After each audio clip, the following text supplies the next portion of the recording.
being a double date, my friend was driving, and what he did is he picked up his girlfriend first, then he went down towards the south end of town, then he picked me up, and then we headed up to the middle of town where we picked up my girlfriend.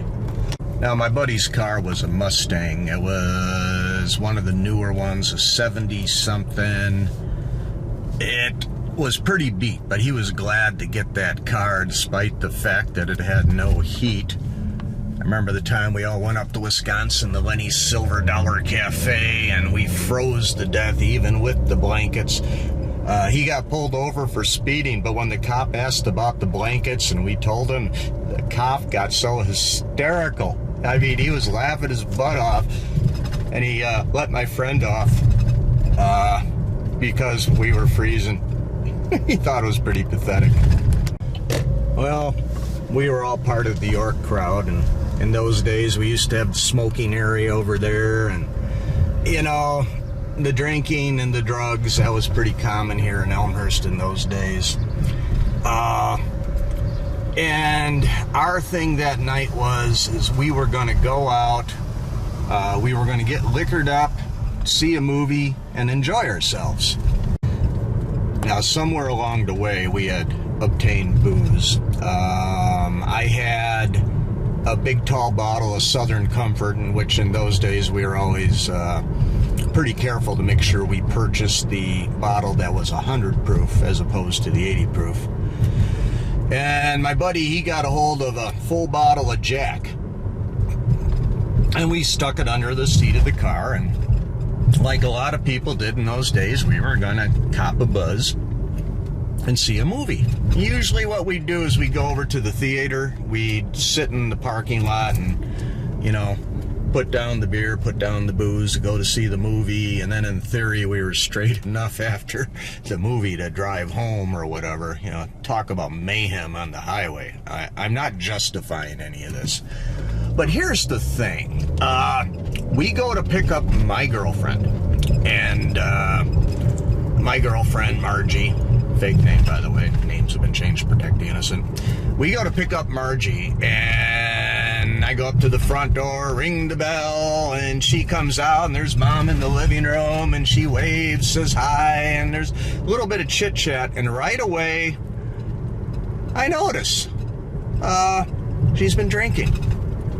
Her and Mom had been drinking screwdrivers, and when we picked her up, she was already very buzzed. Well, my friend and I were like, she is really kind of wasted. She was really feeling good, okay? You know, a screwdriver is vodka and orange juice, and I think in that household the orange juice might have been costly, so they, you know, watered it down with the vodka. Well, we decided, and my friend's girlfriend decided, what we were going to do is we're going to get some food into her, some coffee into her, and we're going to straighten her up. So where did we go? Well, we chose Burger King. Well, this is the Burger King near York and Butterfield. It was very different in those days. It's been just remodeled. I remember this place from the old days. I think this Burger King was originally put up about 1964, thereabouts. I remember coming over here, and I believe it was counter service only. You could pick up, and then there might have been a counter where you could eat your Whopper. The sign was one of those king signs with the king sitting on top, all neon and stuff. Interesting place. Got held up once by people wielding Uzis. And then the story I always remember was the guy who was the manager here, like the night manager, and he liked to play the ponies, so he embezzled something like $100,000, and yep, he got caught. Now, over here by the bank, this has changed a little too.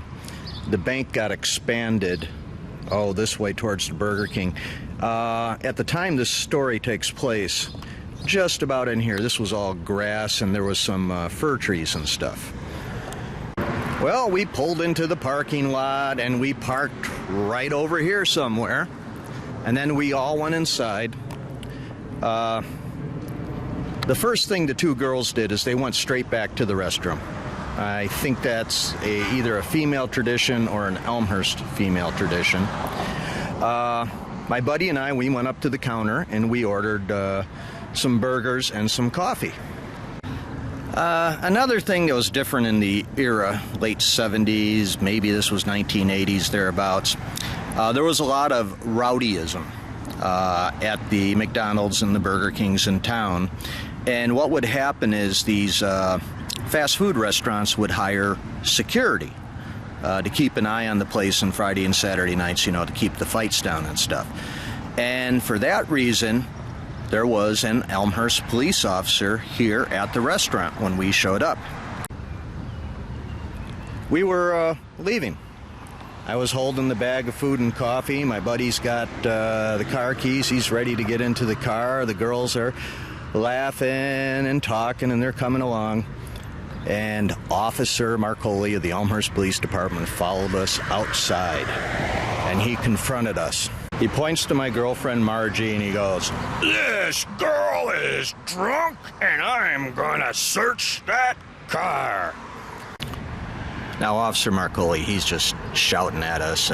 He's doing the body posture thing, using all his authority, trying to convince us to open up the car, but my buddy won't have anything of it.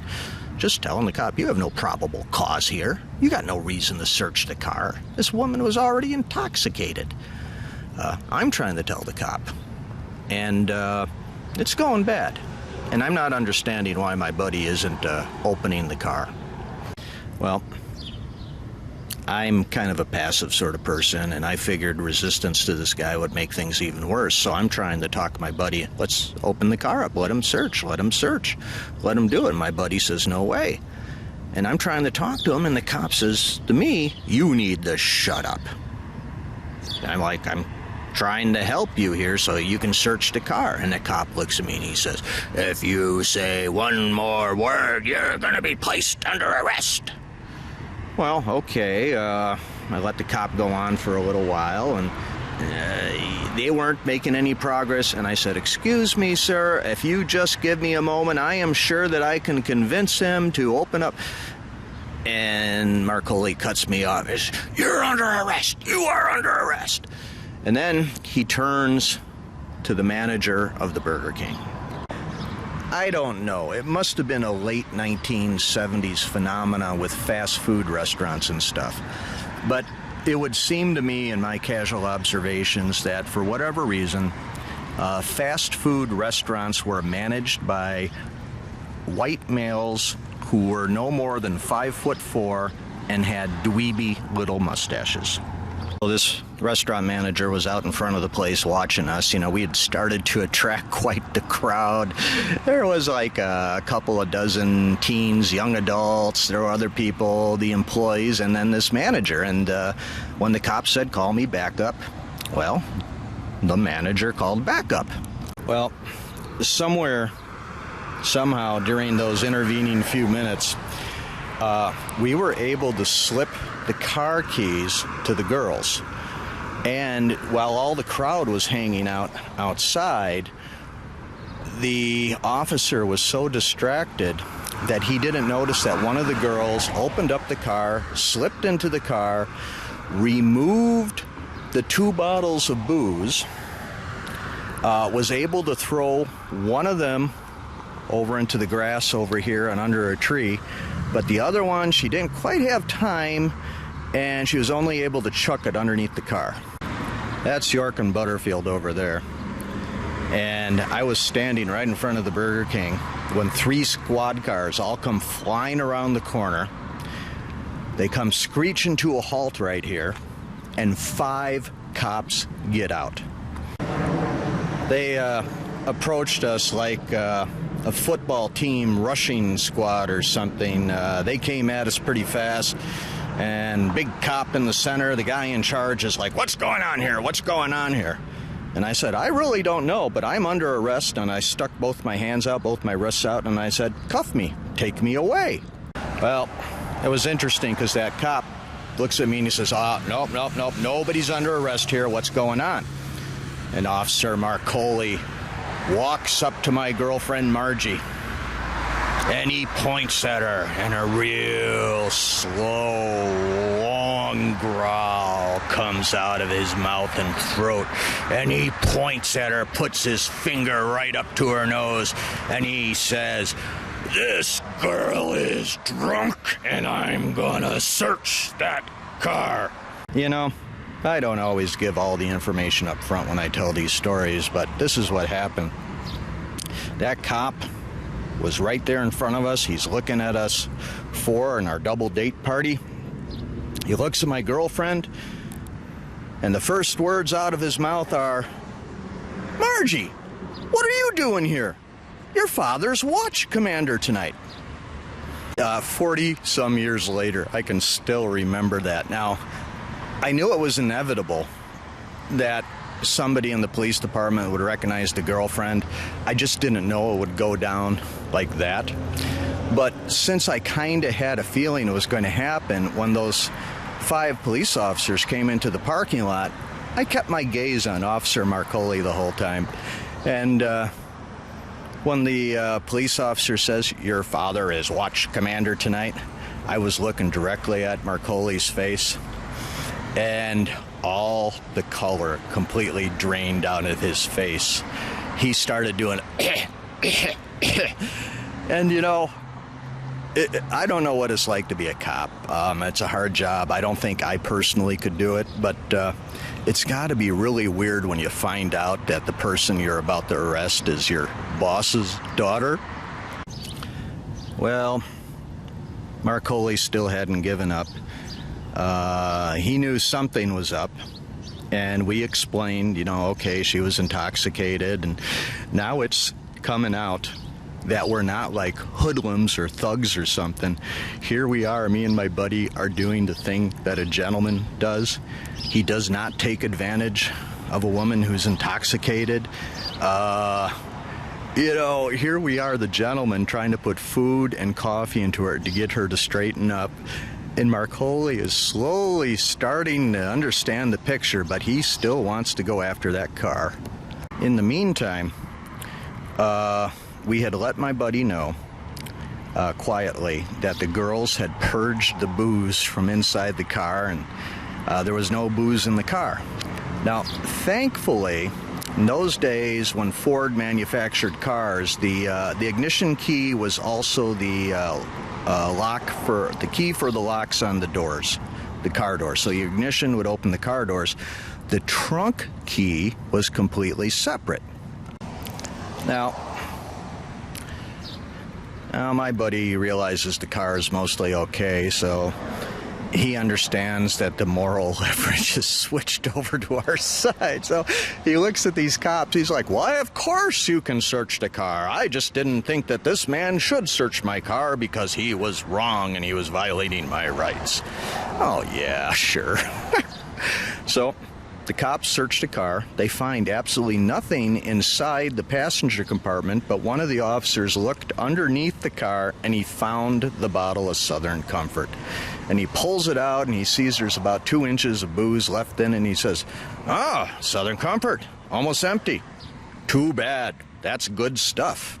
Now, the cops, in the meantime, you know, they're hip to Elmhurst kids, and they always know there's like a secondary story and a tertiary story, and there's all sorts of weird subtext going on.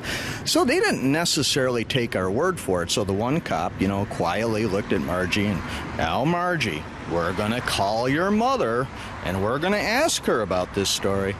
And she's like, oh, okay, Officer so-and-so, oh, that's fine. And they called the mom, and the mom says, why, yes. Yeah, she was drinking screwdrivers with me. She had 3 or 4 of them. Oh, was she that tipsy? Oh, and the boys took her to Burger King to get her some food and coffee. Those are good kids. Poor Officer Marcoli, the Burger King rent-a-cop.